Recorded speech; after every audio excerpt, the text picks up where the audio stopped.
Jérôme Fourquet, l'invité du Zoom Info sur Europe 1, le directeur du département opinion et stratégie d'entreprise de l'IFOP, co-auteur avec Jean-Laurent Casely de La France sous nos yeux, paru au Seuil.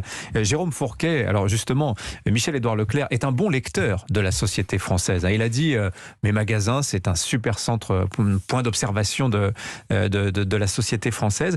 À la lumière de tout ce que vous venez de nous expliquer, avec cette démoyennisation, cet rétrécissement de la classe moyenne, avec une élite qui part absorbée vers le haut dans une élite de masse, c'est un concept aussi de votre co-auteur, et une classe moyenne en phase de désarrimage, de décrochage, qui ressemble de plus en plus aux classes populaires.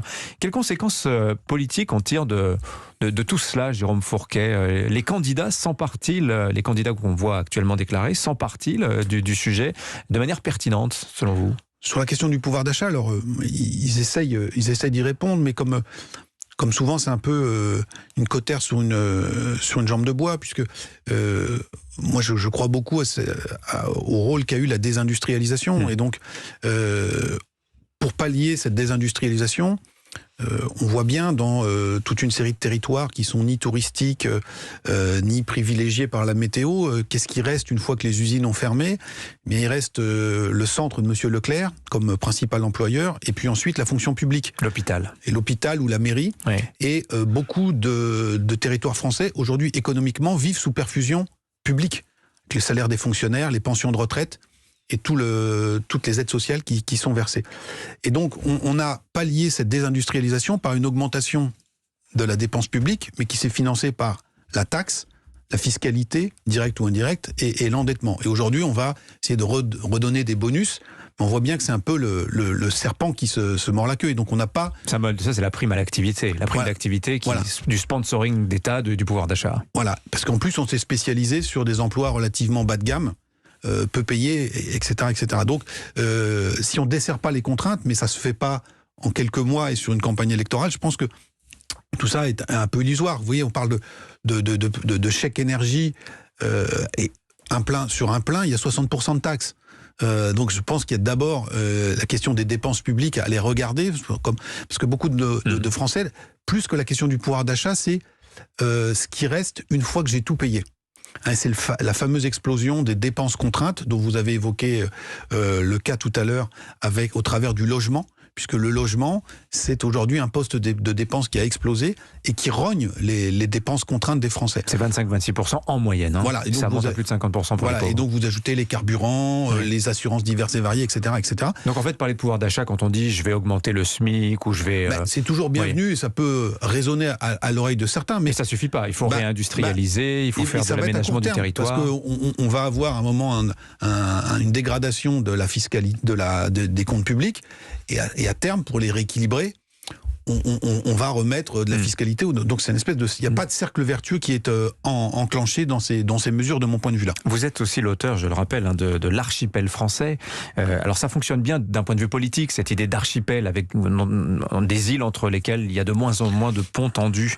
Est-ce que quand vous parlez de la société française aussi, vous plaquez le même concept? Il y a cette jolie phrase de Jean Viard de 2013 que je trouve assez belle parce qu'elle dit beaucoup de choses. Il dit le peuple a éclaté en plusieurs foules. Des foules qui ne se parlent plus trop en fait. Voilà, donc on le voit en termes électoraux ou politiques, mais on le voit aussi, on en a parlé, en termes de consommation. C'est-à-dire qu'il y a encore beaucoup de ces foules au pluriel qui fréquentent les enseignes, les magasins de Monsieur Leclerc, mais on a parlé tout à l'heure de l'essor du hard discount. On voit bien aussi la premiumisation de certaines enseignes de centre-ville.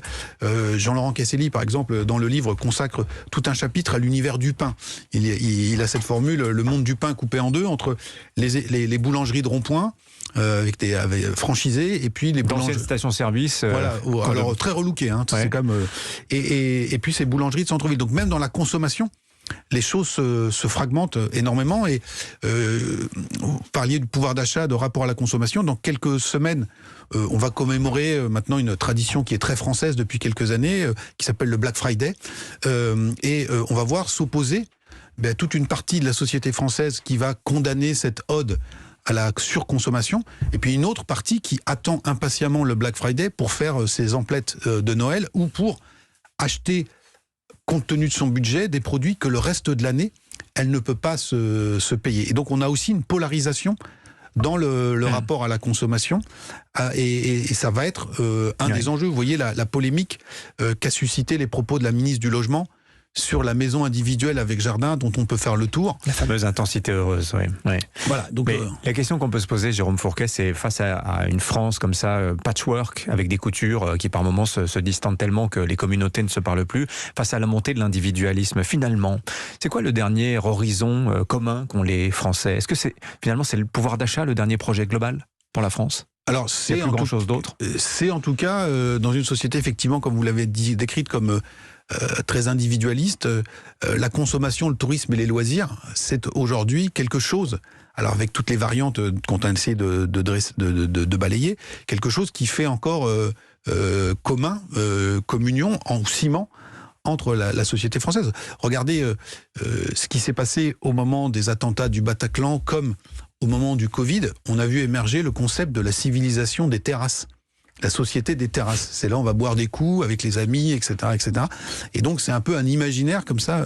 On a vu aussi pendant cette crise du Covid comment les pouvoirs publics avaient été très attentifs à la situation du secteur de l'hôtellerie-restauration, du tourisme, parce que c'est devenu aujourd'hui une locomotive, et c'est pas condamnable en soi, une locomotive absolument essentielle. Et regardons aussi que dans beaucoup de territoires aujourd'hui, ce ne sont plus les anciens sites industriels qui sont les locomotives de l'activité, mais les parcs de loisirs, les festivals ou les zones littorales qui drainent beaucoup d'économies. Donc ça dit beaucoup sur le rôle symbolique qu'ont pris ces activités. Merci Jérôme Fourquet. Je renvoie à tous les auditeurs à la lecture de votre livre La France sous nos yeux, coécrit avec Jean-Laurent Casselli, vous dites, donc je vais dire comme vous.